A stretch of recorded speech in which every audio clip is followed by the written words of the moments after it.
Hallo meine Freunde, hola Madridistas, entschuldigt, dass das Video heute so spät erscheint, allerdings hatte ich gestern einen Platten, ausgerechnet am Ostersonntag, und ich fahre ja morgen mit dem Wagen nach Madrid bis zum Santiago Bernabéu. Ich freue mich auf das Spiel, trotz der Leistung gegen Mallorca, und meine Frau hat eine Bedingung gesetzt: wenn ich mit dem Wagen nach Madrid fahren soll, dann muss ich 2 neue Reifen kaufen. Das musste ich jetzt heute Vormittag erstmal erledigen. Ja, damit ihr versteht, warum es so spät ist. Ich hoffe, ihr verzeiht mir. Jetzt möchte ich mich allerdings mit euch über Real Madrid unterhalten, denn das schwache Spiel in Mallorca ist nicht spurlos an Real Madrid vorbeigegangen. Sowohl an Álvaro Arbeloa nicht, als auch am Vorstand. Und es gibt Spieler, die nach dieser Niederlage angezählt sind. Welche Spieler das sind, was Álvaro Arbeloa in der Pressekonferenz etc. gesagt hat, darüber reden wir natürlich. Dann bringe ich euch auf den neuesten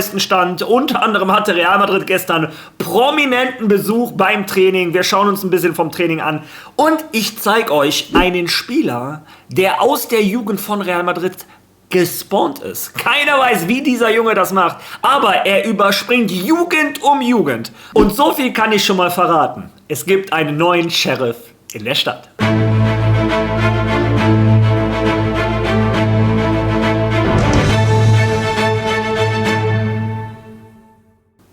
Ja, starten wir dieses Video wieder einmal mit der neuen Serie Was passiert mit den Real Madrid Castilla-Spielern? Und dieses Mal geht es um Jorge Sestero. Laut Álvaro Arbeloa der beste Sechser Spaniens. Vielleicht hat er ein bisschen übertrieben, aber Jorge Sestero hatte in dieser Saison 5 Auftritte in der ersten Mannschaft, hat 114 Minuten für Real Madrid gespielt, und das hat das Interesse von mehreren Erstligisten und Zweitligisten aus Spanien geweckt. Jorge Sestero hat gerade bei Real Madrid einen neuen Vertrag unterschrieben bis 2028. Real Madrid möchte sich also die Zukunft von diesem Jungen sichern, und Real Madrid überlegt, ihn Ende dieser Saison auszuleihen. Also nicht diese 50% verkaufen etc. Bei Real Madrid ist zurzeit in Planung, diesen Jungen an einen Erst- oder Zweitligisten in Spanien zu verleihen. Das ist also der aktuelle Stand bei Jorge Sestero, dem besten Sechser Spaniens. Ja, bleiben wir jetzt einmal bei guten Nachrichten, gute Informationen. Wir Madridistas haben am Wochenende genug gelitten. Ich möchte euch wieder ein bisschen bessere Laune machen. Fangen wir da an mit Real Madrid Castilla. Die haben am Wochenende gegen den Tabellenzweiten gespielt, waren nach 5 Minuten schon 1-0 am Verlieren und gewinnen das Spiel noch 5:1. Gala-Vorstellung von Real Madrid Castilla. Wir dürfen nicht vergessen, ein Thiago Pitarch, ein César Palacios etc. waren bei der ersten Mannschaft, und ohne 2 der besten Spieler gewinnt Real Madrid Castilla trotzdem mit 5:1, klettert in der Tabelle nach oben, und diese Verbesserung kommt genau im richtigen Moment der Saison. Real Madrid ist wieder auf dem Weg in die Aufstiegsränge. Drücken wir den Jungs die Daumen. Wenn am Ende der Saison noch der Aufstieg drin wäre, wäre das der Wahnsinn. Vielleicht kann dann ein Pitarch etc. nochmal aushelfen. Real Madrid Castilla in der 2. spanischen Liga, das wäre schon gut. Ja, bleiben wir bei guten Nachrichten. Die A-Jugend von Real Madrid, die beste A-Jugend seit Jahren für viele, die ja auch in der Youth League im Halbfinale ist in Spanien in ihrer Liga Meister geworden. 4 Spieltage vor Schluss. Real Madrids Superjugend-Team gewinnt seinen ersten Titel, Meister. Sie sicherten sich den Titel 4 Spieltage vor Schluss, qualifizierten sich für den Champions Cup und nahmen Schwung für das Final Four der Youth League mit. Real Madrids A-Mannschaft wurde heute zum Meister gekürt. Sie sicherten sich den Titel souverän nach einer nahezu perfekten Saison, in der sie in den 26 Spielen, die sie zum Titelgewinn nötig waren, nur eine Niederlage und ein Unentschieden hinnehmen mussten. Die restlichen 24 Spiele wurden gewonnen, die letzten 11 davon in Folge. Ich zeige euch auch die Tabelle. Also die A-Jugend von Real Madrid ist bereits Meister. Das ist, wie gesagt, für viele die beste A-Jugend seit Jahren. Ja, und diese A-Jugend hat natürlich auch schon ihre Blicke auf Real Madrid Castilla gerichtet. Die sehen natürlich auch, Real Madrid Castilla bietet auf einmal ein Sprungbrett in die erste Mannschaft. Ein Álvaro Arbeloa kennt die Jungs auch. Also wir drücken natürlich die Daumen, dass der eine oder andere da rausspawnt. Ja, und einer, mit dem keiner gerechnet hat, ist zurzeit auf dem Weg, das größte Talent von La Fábrica zu werden. Nämlich Sheriff Fofana. Dieser 16-jährige Junge wurde vor ein paar Monaten von Real Madrid geholt, damit er in der B-Jugend von Real Madrid spielt. Der war in der B-Jugend so überragend, dass er direkt in die A-Jugend nach oben gekommen ist. In der A-Jugend ist er mit Meister geworden und ist so gut in der A-Jugend, dass er mit 16 Jahren jetzt bereits zum ersten Mal nominiert ist für Real Madrid Castilla, für den Seniorenbereich. Dieser Junge ist ein unglaublicher Baller, technisch stark, technisch versiert und körperlich natürlich noch lange nicht am Ende. Der ist 16.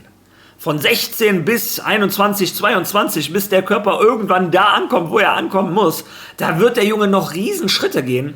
Und vielleicht ist das sogar gut, dass er körperlich noch nicht so weit ist. Deshalb musste er sich nicht wie viele andere erstmal körperlich durchsetzen. Nein, der setzt sich durch dank einer überragenden Technik, einer überragenden Übersicht, Genauigkeit, Passgenauigkeit, guten Abschluss. Also, Sheriff Fofana hatte die B-Jugend durchgespielt, die A-Jugend durchgespielt und ist bereits für Real Madrid Castilla nominiert. Wir werden ihn auch in der Youth League sehen. Also achtet auf den Namen. Ich hoffe oder glaube, hier habt ihr ihn zuerst gehört. Sheriff Fofana. Ja, wie dem auch sei, genug jetzt mit den Junioren, genug mit der guten Laune. Kommen wir zu den Erwachsenen. Die haben uns nicht so gute Laune gebracht, obwohl euch dieses Video vielleicht bessere Laune macht. Fangen wir erstmal damit an, unsere Jungs haben gestern trainiert. Nach der starken Leistung in Mallorca, Ironie aus, hatten sie natürlich kein Trainingsfrei, wie denn auch. Morgen Abend warten die Bayern, Madrid musste sich vorbereiten. Im Training haben wir gestern auch einige schöne Tore gesehen, was einen noch mehr ärgert, wenn man überlegt, was wir gegen Mallorca alles haben liegen lassen. Naja, beim Training ist es anscheinend immer einfach. Aber Real Madrid hatte gestern prominenten Besuch, und zwar Khabib. Ich sage nur Khabib, zwingt mich nicht den Nachnamen zu sagen, aber Khabib war gestern auf dem Trainingsgelände von Real Madrid. Die Spieler sind an ihm vorbeigegangen. Der hat mit Arda ganz kurz ihn begrüßt und zurück. Und ich glaube, 90% des Madridismos haben das Gleiche gedacht. Hoffentlich prügelt der den mal ein bisschen Konstanz ein oder ein bisschen Verantwortungsgefühl für dieses Wappen. Ja, bei Khabib hat man das Gefühl, der fühlt den Madridismo mehr als einige Spieler von Real Madrid. Wie dem auch sei, ich bin gespannt, wer von euch genau das Gleiche gedacht hat. Lasst das bitte in den Kommentaren. Gestern prominenter Besuch bei Real Madrid. Heute hat bereits das Teamtraining stattgefunden. Dadurch, dass ich so spät das Video mache, kann ich euch schon die ersten Informationen geben. Ich kann euch mitteilen, dass ein Álvaro Arbeloa und ein Vini Junior heute die Pressekonferenz von Real Madrid geben werden. Das wichtigste Spiel der Saison. Vini Junior, der wahrscheinlich wichtigste Spieler im Jahr 2026 von Real Madrid, gibt die Pressekonferenz. Ich bin gespannt. Ich bin auch gespannt, was ein Álvaro Arbeloa über das ganze Mbappé-Thematik zu sagen hat. Da komme ich gleich im Video auch noch zu. Ich bin gespannt, was Vini zu dieser Mbappé-Thematik zu sagen hat. Die beiden verstehen sich ja sehr, sehr gut außerhalb vom Platz. Mal gucken, ob die das auch innerhalb vom Platz so hinkriegen. Morgen ist ein ganz anderer Abend, ein Champions League-Abend, wo die Spieler wissen, die Mannschaft weiß, die ganze Welt, alle Kameras der Welt werden in Santiago Bernabéu gerichtet sein. Und da werden die Jungs sehr wahrscheinlich, hoffe ich zumindest mal, mehr Bock haben, als an einem Samstag nach einer Länderspielpause auf Mallorca. Ja, wie gesagt, die Jungs entscheiden selber, wann sie Bock haben, für dieses Wappen zu spielen. Naja, ich habe da kein Verständnis für. Wie dem auch sei, dieses Spiel gegen Mallorca hat einige Spieler, angenockt. Formulieren wir das so. Ja, und wer das ist, dazu gibt es einen Artikel, lesen wir uns den zusammen einmal durch. Diejenigen, die für das Mallorca-Debakel verantwortlich gemacht wurden. Camavinga hat bei der Spielsituation, die zum ersten Tor Mallorcas führte, nicht gedeckt.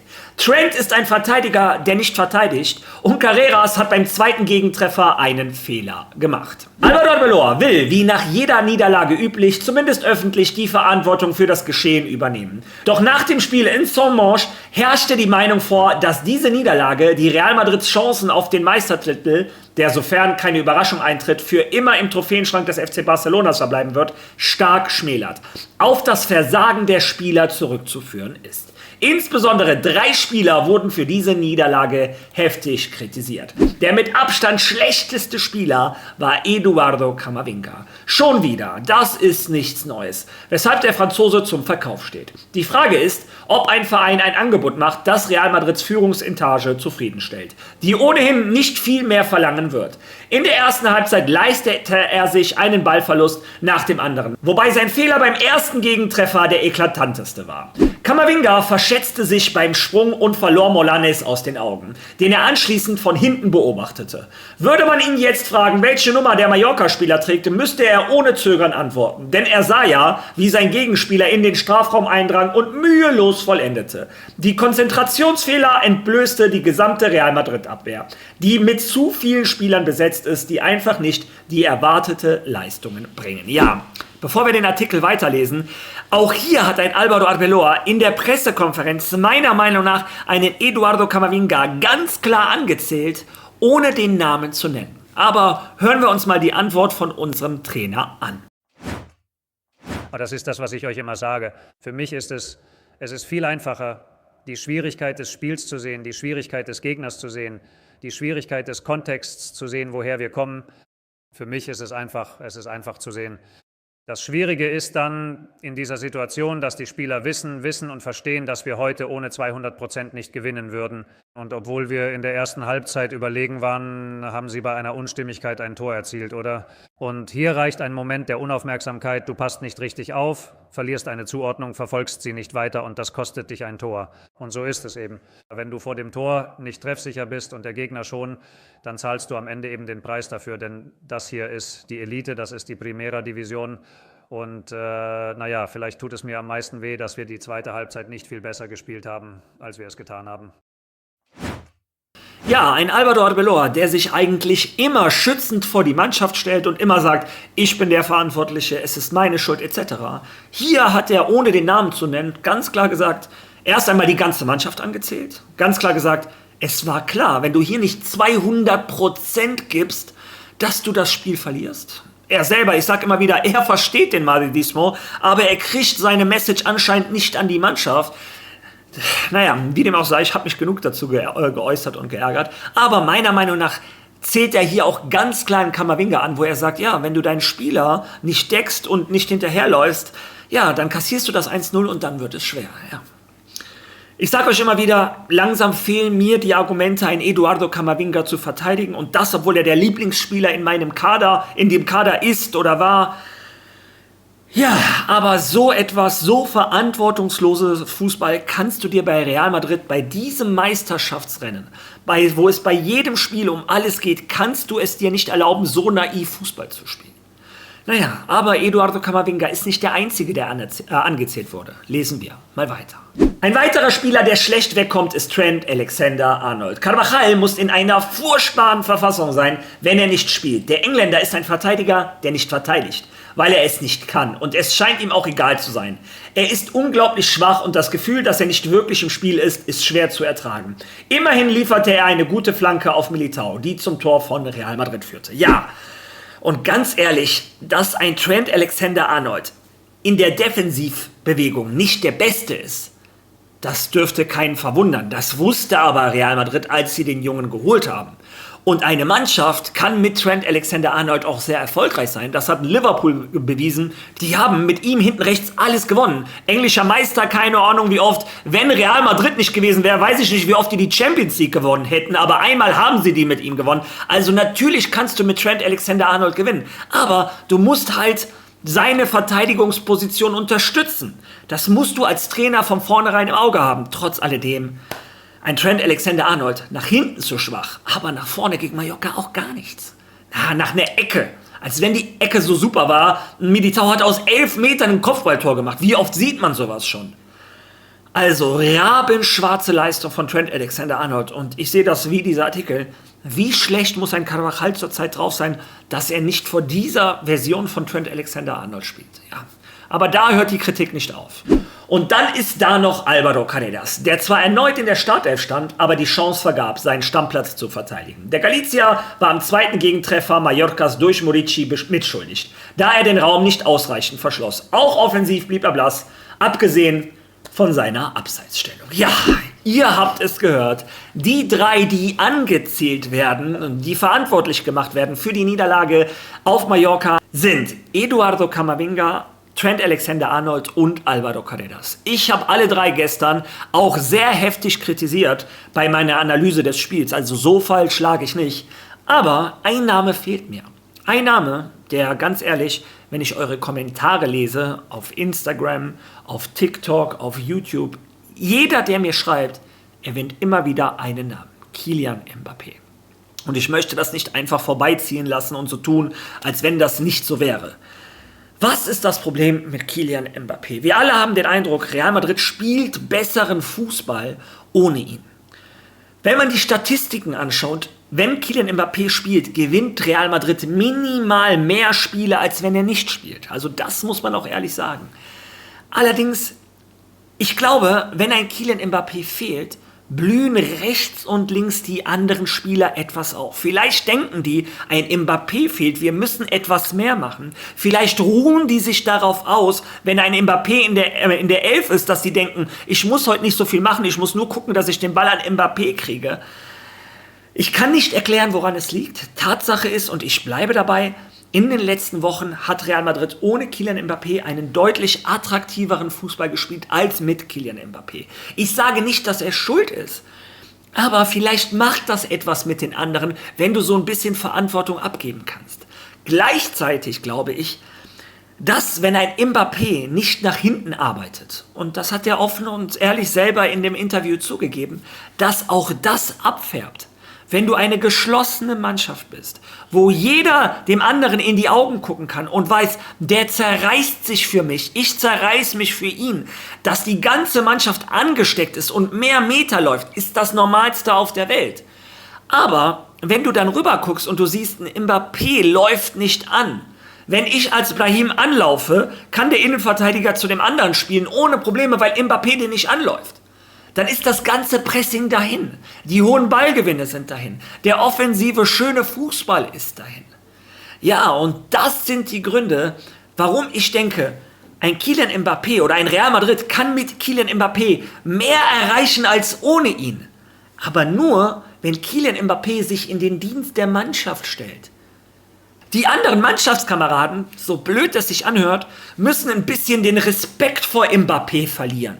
Ich meine nicht, dass die ihn beleidigen sollen oder was auch immer, aber ein Brahim muss nicht das Gefühl haben, ich muss jeden Ball gezwungen irgendwie auf Mbappé spielen. Auch ein Arda Güler, der muss nicht das Gefühl haben, jeder Ball muss zu Mbappé geben. Die müssen sich auch trauen, im Brahim mal 1 gegen 2, 1 gegen 1 zu dribbeln, sich was zuzutrauen. In Arda Güler, wenn rechts vielleicht ein Vini besser frei steht oder ein Valverde, dann musst du auch den anspielen und nicht denken, ja, und das gilt jetzt nicht nur für Arda und Brahim, ich habe die nur als Beispiele genommen, aber die ganze Mannschaft scheint dieses Gefühl zu haben, wenn Mbappé spielt, muss er immer den Ball bekommen. Und diesen Respekt muss die Mannschaft ablegen. Und Kylian Mbappé seinerseits muss anerkennen, dass er einer von 11 ist. Dass es nicht Kylian Mbappé plus 10 ist. Ja, und wenn er das nicht versteht, dann muss ein Álvaro Arbeloa ihn auch mal auf der Bank lassen. Das ist meine Meinung. Trotz alledem glaube ich, wenn ein Mbappé das einsieht und ein Teil der Mannschaft wird, dann ist Real Madrid deutlich stärker als ohne Kylian Mbappé. Ja, das ist meine Meinung. Das ist mein heutiges Video. Ich bin gespannt, was du dazu zu sagen hast. Lass deine Meinung zu dem Video bitte in den Kommentaren. Wenn du schon mal da bist, lass ein Like da, hype dieses Video. Lass ein Follow da, wenn du das noch nicht gemacht hast. Und ich würde vorschlagen, wir sehen uns morgen wieder. Bis dahin. À la Marie!